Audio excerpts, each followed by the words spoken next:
नमस्कार दोस्तों, मैं प्रियंका वर्मा आपका स्वागत करती हूँ। दोस्तों, आज का विषय है विशेषण। विशेषण हमें संज्ञा या सर्वनाम की विशेषता बताता है। संज्ञा या सर्वनाम की विशेषता बताने वाले शब्द विशेषण कहलाते हैं और जिसकी विशेषता बताई जा रही है वह विशेषण कहलाएगा।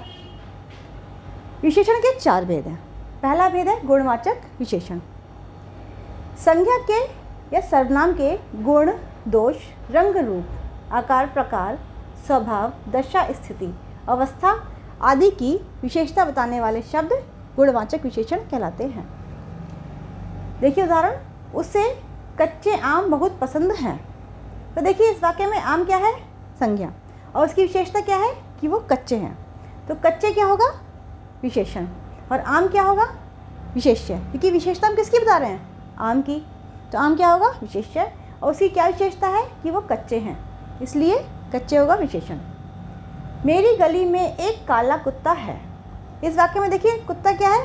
संज्ञा, और संज्ञा की कुत्ते की क्या विशेषता है कि वो काला है। तो काला क्या होगा? विशेषण, और कुत्ता क्या होगा? विशेष्य। पिताजी ने आज सफ़ेद कमीज़ पहनी है। इस वाक्य में देखिए कमीज़ क्या है? संज्ञा, और उसकी विशेषता क्या है कि वो सफ़ेद है। तो सफ़ेद क्या होगा? विशेषण, और कमीज़ क्या होगी? विशेष्य, क्योंकि हम विशेषता किसकी बता रहे हैं? कमीज़ की। तो कमीज़ क्या होगा? विशेष्य। छोटे बच्चे हमेशा शरारत करते हैं। इस वाक्य में देखिए बच्चे क्या है? बच्चे है संज्ञा, और उनकी विशेषता क्या है कि वो छोटे हैं। तो छोटे क्या होगा? विशेषण, और बच्चे क्या होगा? विशेष्य। अब देखिए विशेषण का दूसरा भेद, सार्वनामिक विशेषण। दोस्तों, सार्वनामिक विशेषण वो होता है जब कोई सर्वनाम संज्ञा से पहले प्रयुक्त होकर विशेषण का कार्य करता है तो वो सार्वनामिक विशेषण कहलाता है। देखिए कैसे, मुझे यही गुड़िया चाहिए। यहाँ देखिए गुड़िया क्या है? संज्ञा, उससे पहले क्या प्रयोग कर रहे हैं? सर्वनाम। सर्वनाम यही सर्वनाम है। तो यही यहाँ पर जो सर्वनाम है वो संज्ञा की विशेषता बताने का कार्य कर रहे हैं, इसलिए यहाँ पे यही सार्वनामिक विशेषण होगा। दूसरा उदाहरण देखिए, उस कमरे में कोई बैठा है। कमरा क्या है? संज्ञा। संज्ञा से पहले क्या आ रहा है? सर्वनाम। तो ये जो सर्वनाम है ये विशेषण का कार्य कर रहा है, वाक्य में ही विशेषण का कार्य कर रहा है, संज्ञा की विशेषता बता रहा है। उस क्या है? सर्वनाम, इसलिए सर्वनाम को बोलेंगे सार्वनामिक विशेषण। वह लड़का कहाँ जा रहा है? लड़का संज्ञा, संज्ञा से पहले क्या आ रहा है? वह क्या है? सर्वनाम। तो यहाँ पे सर्वनाम संज्ञा की विशेषता बता रहा है, इसलिए यह सार्वनामिक विशेषण का कार्य कर रहा है। तो वह क्या है? सार्वनामिक विशेषण। दोस्तों, विशेषण का तीसरा भेद है संख्यावाचक विशेषण। जो विशेषण संज्ञा या सर्वनाम की विशेषता का बोध संख्या के रूप में कराता है इसे संख्यावाचक विशेषण कहते हैं। इसके भी 2 भेद हैं। पहला है निश्चित संख्यावाचक विशेषण और दूसरा है अनिश्चित संख्यावाचक विशेषण। निश्चित संख्यावाचक विशेषण से हमें निश्चित संख्या का बोध होगा, संख्या निश्चित होगी, और अनिश्चित संख्या के द्वारा अनिश्चित संख्या का बोध होगा। देखिए कैसे, इस घर में 2 लोग रहते हैं। लोग संख्या की विशेषता क्या है कि 2। तो दो के द्वारा हमें निश्चित संख्या का बोध हो रहा है। इधर देखिए, इस घर में कुछ लोग रहते हैं। लोग देखिए कितने? कुछ लोग। किसी निश्चित संख्या का बोध नहीं हो रहा, अनिश्चित संख्या है, इसलिए इसे बोलेंगे अनिश्चित संख्यावाचक विशेषण।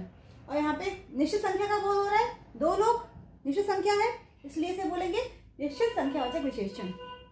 देखिए दूसरा, वह तीसरी कक्षा में पढ़ता है। कक्षा की विशेषता तीसरी, एक निश्चित संख्या का बोध हो रहा है, इसलिए यह है निश्चित संख्यावाचक विशेषण। इधर देखते हैं, मेले में बहुत लोग थे। लोग थे कितने थे? बहुत लोग थे, निश्चित संख्या नहीं है, इसलिए इसको क्या बोलेंगे? अनिश्चित संख्यावाचक विशेषण। मैंने 3 दर्जन केले खरीदे। केले खरीदे कितने?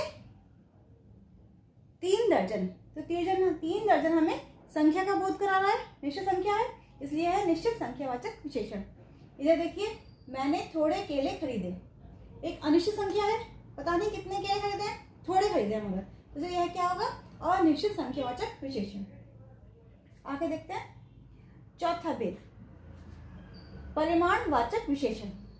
इसमें क्या अंतर है दोस्तों? परिमाणवाचक में हमें और संख्यावाचक में, परिमाण हमें मात्रा का बोध कराता है, संज्ञा सर्वनाम की मात्रा का बोध कराता है। जो विशेषण संज्ञा या सर्वनाम की विशेषता का बोध मात्रा के रूप में कराए, तो मात्रा से अभिप्राय है जैसे किलो, मीटर, लीटर, ग्राम, मिलीग्राम आदि।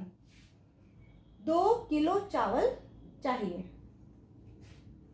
थोड़े चावल चाहिए। अब यहाँ देखना है 2 किलो, इसके द्वारा हमें एक निश्चित मात्रा का बोध हो रहा है 2 किलो। और इधर देखिए थोड़े चावल चाहिए और निश्चित मात्रा का बोध हो रहा है।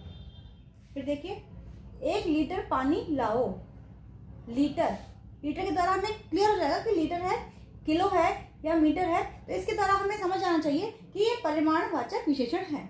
अब निश्चित है कि अनिश्चित है, अब ये देखते हैं 1 लीटर पानी लाओ। 1 निश्चित संख्या है, इसलिए यह निश्चित परिमाणवाचक विशेषण। इधर देखिए मैं कम पानी पीता हूँ, कम पानी, कोई निश्चित संख्या नहीं है, निश्चित मात्रा नहीं है, तो ये क्या होगा? कम अनिश्चित परिमाणवाचक विशेषण। मुझे 4 मीटर कपड़ा खरीदना है। मीटर, मीटर से हमें क्लियर हो रहा है कि ये परिमाणवाचक विशेषण है, लेकिन कितना? 4, 4 है यानी कि निश्चित संख्या है, इसलिए यह निश्चित परिमाणवाचक विशेषण। मुझे ज्यादा कपड़ा खरीदना है, कपड़ा कितना खरीदना है? ज्यादा, कोई निश्चित मात्रा नहीं है, इसलिए क्या होगा? अनिश्चित परिमाणवाचक विशेषण। तो आज हमने विशेषण और उसके चारों भेदों के बारे में पढ़ा। फिर मिलेंगे दोस्तों किसी और विषय के साथ। धन्यवाद।